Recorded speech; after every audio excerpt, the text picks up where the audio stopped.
नाम तो इनका नरेंद्र दामोदर दास मोदी था, लेकिन वो अब सिर्फ नरेंद्र मोदी कहलाते हैं। नरेंद्र मोदी 17 सितंबर 1950 को गुजरात के मेहसाना जिले में पैदा हुए। उन्होंने दिल्ली यूनिवर्सिटी से बीए और फिर गुजरात यूनिवर्सिटी से पॉलिटिकल साइंस में एमए किया। मशहूर है कि नरेंद्र मोदी का बचपन इंतहाई गुर्बत में गुजरा और वो ट्रेन के डब्बों में चाय बेचा करते थे।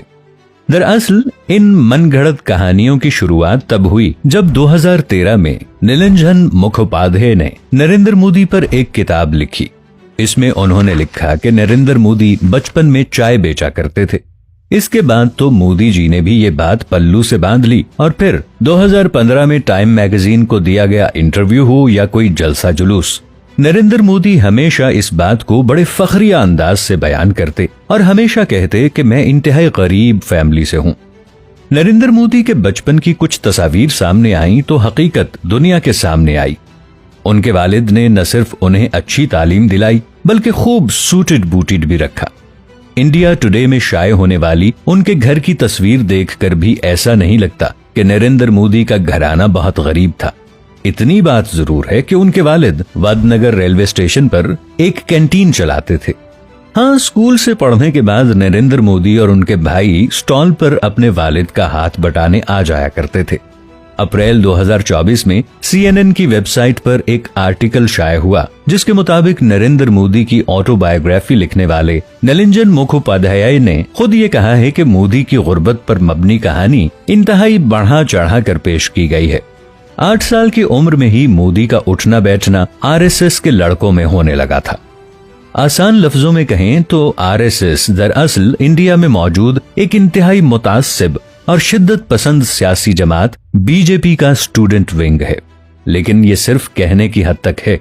RSS इंतहाई बददिमाग और शरीर लोगों का टोला है जिसे सिर्फ इतना बताया गया है कि भारत सिर्फ हिंदुओं का है और हिंदू भी सिर्फ वही हैं जो बीजेपी के सपोर्टर्स हैं। हम देशभक्त हैं, ये जुमला तो आपने जरूर सुन रखा होगा।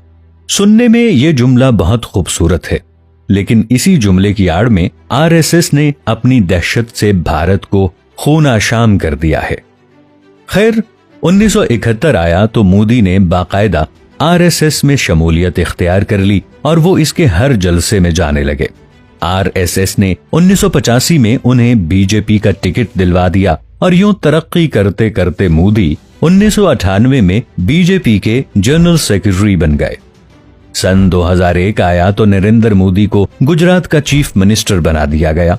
इसे मोदी की किस्मत कहिए या फिर शायद बीजेपी समझ चुकी थी कि मोदी में अब RSS के जरासीम अच्छी तरह समा चुके हैं। यही वजह है कि उनके CM बनने के 1 साल बाद ही गुजरात में हिंदू मुस्लिम फसादात फूट पड़े। इसी दौरान तकरीबन 2000 लोग कत्ल हुए जिनमें 70% तादाद मुसलमानों की थी।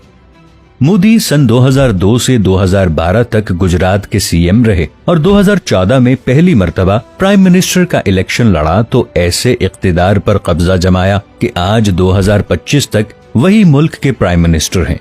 यही वजह है कि उन्हें अब डिक्टेटर कहा जाने लगा है। विकिपीडिया के मुताबिक 17 साल की उम्र में ही मोदी की शादी जशोदाबेन से कर दी गई थी, जिस पर वो बिल्कुल राजी नहीं थे।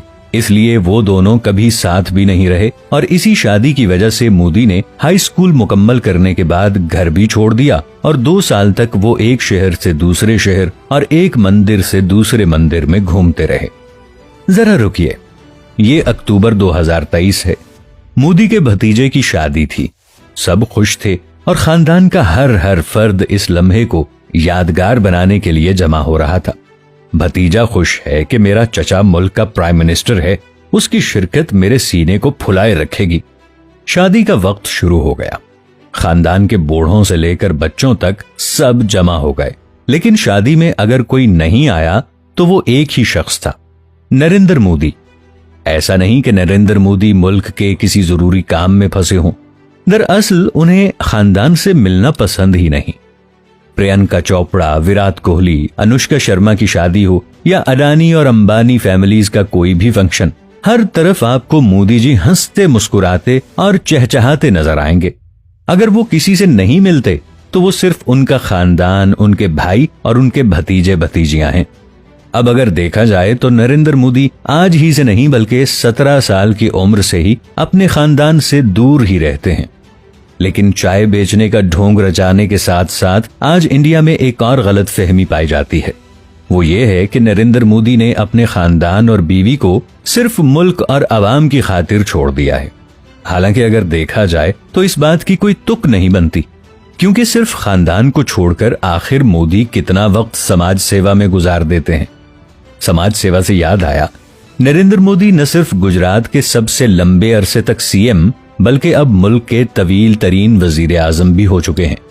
होना तो ये चाहिए था कि पूरे इंडिया से गुर्बत का खात्मा हो जाता और कहीं बच्चे भूखे ना सोते, लेकिन मामला हुआ इसके बिल्कुल बरअक्स।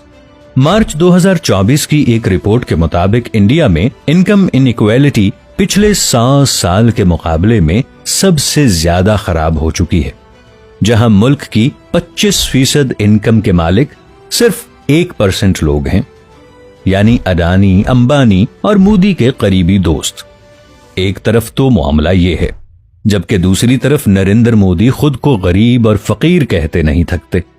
उनके चाहने वाले तो उन्हें भगवान मानते हैं। दरअसल ये सब मोदी की जानिब से की गई जहनसाजी है। इस तरह वो लोगों को ये सबक पढ़ा रहे हैं कि मुल्क में चाहे गुर्बत हो जाए, तुमने उफ तक नहीं कहना। यही वजह है कि भारतीय जनता पार्टी को वोट देने वाले लोग आज भी ये कहते दिखाई देते हैं कि कहां मुल्क में महंगाई है ही नहीं, अरे हम तो भगत हैं, मिट्टी खाकर जी लेंगे। दरअसल ये मोदी के उस बोल का नतीजा है कि मैंने 35 या 40 साल भीख मांग कर खाया है। लेकिन ये सिर्फ कहने की हद तक है दोस्तों, क्योंकि 2001 में सीएम बनने से पहले तक नरेंद्र मोदी अमेरिका, पेरिस और इंग्लैंड जैसे मुल्कों में सैर सपाटे करने जाते थे। उनका रहन सहन देखो तो लगता है जैसे उस जमाने के फिल्म स्टार हों। चलिए तब की तो बात ही और थी। अगर आज मुल्क में महंगाई है तो क्या नरेंद्र मोदी किसी जोगी, फकीर या गरीब की तरह जिंदगी गुजारते हैं? हरगिज नहीं। नरेंद्र मोदी 2015 में अमेरिका दौरे पर गए, एक दिन में 4 सूट पहने। 2012 में वो उत्तराखंड गए तो 8 घंटे में 4 मर्तबा कपड़े बदल लिए। यही नहीं बल्कि अगर उनकी ड्रेस डिजाइनिंग और फैशन की तस्वीर का एल्बम तैयार किया जाए तो यकीन मानिए 1000 सफ़हात भी कम पड़ जाएंगे। उनकी सिर्फ हेडवेयर यानी पगड़ को देखा जाए तो इसके डिजाइन और कलर्स ही 100 से ज्यादा हैं। क्या यही एक भगवान के अवतार, गरीब, फकीर और भगत के विचार होंगे? ये सवाल हम आप पर छोड़ते हैं। ऐसी ही मजेदार स्टोरीज सुनने के लिए हमारे चैनल को सब्सक्राइब कर लीजिए। वीडियो आपको पसंद आई या नहीं, कमेंट सेक्शन में जरूर बताइएगा।